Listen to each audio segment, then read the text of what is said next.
Let's say that you decide, okay, you're going to just note flow. At first, you'll probably be aware of where the flow is, what's flowing, and so forth. But you may reach a point where you actually don't care and don't even know whether it's somatic, visual, or auditory. Those discriminations break down. Subjective versus objective breaks down. Ordinary versus restful breaks down. All you're interested in is just flow. And you actually begin to lose specificity with regards to all the distinctions that we make in the other techniques. That's highly desirable. You can't make that happen. But there's really, you know how I always say it's a dialectical process. So half of the dialectic is making these discriminations in a healthy way. The other half is destroying the discriminations also in a healthy way.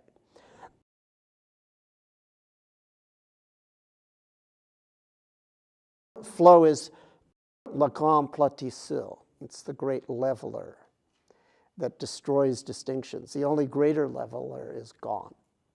That destroys time and space. You can't have distinctions without time and space. You could still distinguish flavors of flow, vibratory, undulatory. There's no different flavors of God. If you reach a point where you're noting flow and it's like sort of what I was describing, okay, it's like all flow and you don't even know what it is or where it is or who you are or where you are, then now you're getting close to that figure ground reversal that I talked about last night. And good, go with that. Same deal with the gone. You can reach a point where you don't know what it is that's disappearing.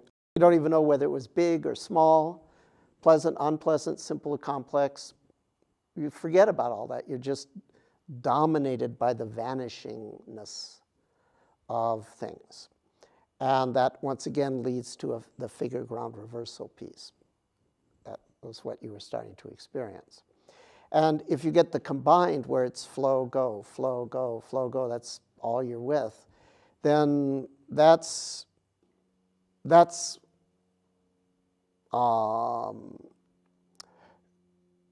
to lead to that experience of there's this matrix of nothingness that is birthing self and seen moment by moment inside that rhythm of flow and go, flow and go. When there's go, there's nothing, and then it breaks apart and it sort of scintillates, and that scintillating mist, if it gets coagulated, we call it a self and a world.